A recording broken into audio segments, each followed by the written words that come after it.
নমস্কার বন্ধুরা, আমি মৌমিতা চলে এসেছি আরও একটা রেসিপি নিয়ে মৌমিতার হেসেল চ্যানেলে। আজকে যে রেসিপিটা আমি করে দেখাচ্ছি এটা কিন্তু খুব ইজি একটা রেসিপি, খুব সিম্পল, খুব তাড়াতাড়ি হয়ে যায় গিয়ে, আর খেতে অসম্ভব ভালো লাগে। আমরা তো আলু পোস্ত নানানভাবে সবাই কম বেশি খেয়েই থাকি, বিভিন্নভাবে আমরা করে থাকি। একবার এইভাবে পোস্ত আলু ভাপাটা করে খেয়ে দেখবেন, আশা করি আপনাদের খুব ভালো লাগবে। এটা কিন্তু একদম সিম্পল রেসিপি, কিন্তু খেতে অপূর্ব সুন্দর হয়। কিন্তু মানে আমরা নর্মালি যে আলু পোস্ত খেয়ে থাকি এর থেকে বেশ এটা অন্যরকম লাগে খেতে। এই যে আলুগুলো আমি ডুমো ডুমো করে কেটে নিয়েছি, এর মধ্যে দিয়ে দিলাম পরিমাণ মতো নুন। নুনটা আমি একবারে দিয়ে দিচ্ছি, পরে আর কোনো নুন দেওয়ার ব্যাপার নেই। যা নুন আমি একবারে দিয়ে দিলাম। নুনটা দিয়ে এরপরে দিয়ে দেবো এর মধ্যে কিছুটা পরিমাণে কালো জিরে। এটা কিন্তু কোনো ভাজাভাজি কিচ্ছু করতে হবে না, লাস্টে শুধু একটু তেল দিতে হবে। আপনাদেরকে বলবো পুরো রেসিপিটা একটু ভালো করে আপনারা দেখুন। এই যে এবার দিয়ে দিচ্ছি আমি এর মধ্যে কালো জিরে, এটা কিছুটা পরিমাণে কালো জিরে আমি দিয়ে দিলাম। তারপরে দিয়ে দিচ্ছি এর মধ্যে চেরা কাঁচা লঙ্কা। আমি এখানে 3টে চেরা কাঁচা লঙ্কা ইউজ করছি। কাঁচা লঙ্কা খুব বেশি দেবো না, মানে ঝালটা যেন আমি খুব বেশি চাইছি না, সেই জন্য 3টে দিলাম। আপনারা আপনাদের পরিমাণ মতো বুঝে দেবেন, যে যেরকম ঝাল খাবেন। এবার দিয়ে দিচ্ছি কুচিয়ে রাখা পেঁয়াজ। এই যে দেখতে পাচ্ছেন আমি এখানে মিডিয়াম সাইজের একটা পেঁয়াজ কুচিয়ে রেখেছিলাম, সেটা দিয়ে দিলাম। পেঁয়াজটাও এখানে খুব বেশি যে লাগবে তা না।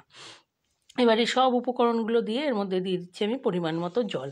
জলটা দিয়ে এবার আমি এটাকে গ্যাসে বসিয়ে দেবো ঢাকা দিয়ে ভাপাতে। এটা 10 থেকে 20 মিনিট মতো মিডিয়াম আঁচে ভাপালেই হয়ে যাবে। গিয়ে যে দেখতে পাচ্ছেন হয়ে গেছে, কিন্তু আলুগুলো সেদ্ধ হয়ে গেছে গিয়ে। তবু আমি একবার একটা আলু খুন্তি দিয়ে আপনাদেরকে কেটে দেখিয়ে দিচ্ছি। এই যে দেখতে পাচ্ছেন আলু সম্পূর্ণভাবে সেদ্ধ হয়ে গেছে। এই যে আলুটা সেদ্ধ হয়ে যাওয়ার পরে আমি এবার দিয়ে দেবো পোস্ত বাটাটা। আমি পোস্তটা মিক্সিতে বেটে রেখে দিয়েছিলাম, সেই পোস্ত বাটাটা দিয়ে দিলাম। দিয়ে এবার একটু নাড়াচাড়া করে নিই। আমি এইবার দেবো হচ্ছে অল্প হলুদ। হলুদটা মানে অপশনাল, আপনারা চাইলে স্কিপও করে যেতে পারেন। অনেকে আবার মানে পোস্তটা সাদা খেতে ভালোবাসেন, যারা সাদা ভালোবাসেন স্কিপ করে যেতে পারেন। এবার আমি হলুদটা দিয়ে দিচ্ছি। হলুদটা আগে দেইনি কেন, জলের মধ্যে হলুদটা দিলে একটা মানে কালারটা যে আসে একটা লালচে কালার হয়ে যায়, সেটা ভালো লাগে না। তাই আমি পোস্ত বাটাটা দেওয়ার পরে হলুদ দিলাম। এতে কিন্তু আপনারা মনে করবেন না যে হলুদের একটা গন্ধ বা কিছু লাগবে, কিচ্ছু কিন্তু লাগবে না, হলুদের কোনো গন্ধ লাগবে না। এবার আমি এই যে মিক্সিতে পেস্ট করে নিয়েছিলাম পোস্তটা, সেই মিক্সি ধোয়া জলটা একটু দিয়ে দিলাম। দিয়ে এবার ভালো করে নাড়াচাড়া করে নিয়ে এটাকে 4-5 মিনিট ফুটিয়ে নিলেই হয়ে যাবে গিয়ে, কারণ আলুগুলো আগে থাকতে সেদ্ধই হয়ে গেছে গিয়ে। এবার একটু ঢাকা দিয়ে রেখে আমি এটাকে একটু ফুটতে দেবো। যে ঢাকা দিয়ে রেখেছিলাম ফুটে গেছে গিয়ে, দেখতে পাচ্ছেন কিন্তু একদম হয়ে গেছে গিয়ে। এবার কালারটাও খুব সুন্দর এসেছে কিন্তু।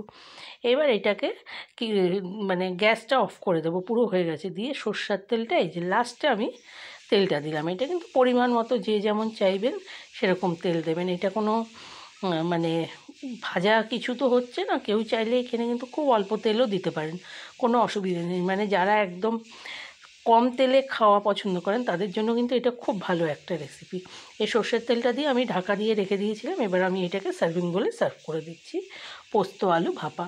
এই রেসিপিটা যদি আপনাদের ভালো লাগে একটু লাইক করবেন, আমার চ্যানেলটাকে প্লিজ একটু সাবস্ক্রাইব করবেন, আর ভালো লাগলে একটু শেয়ার করে দেবেন।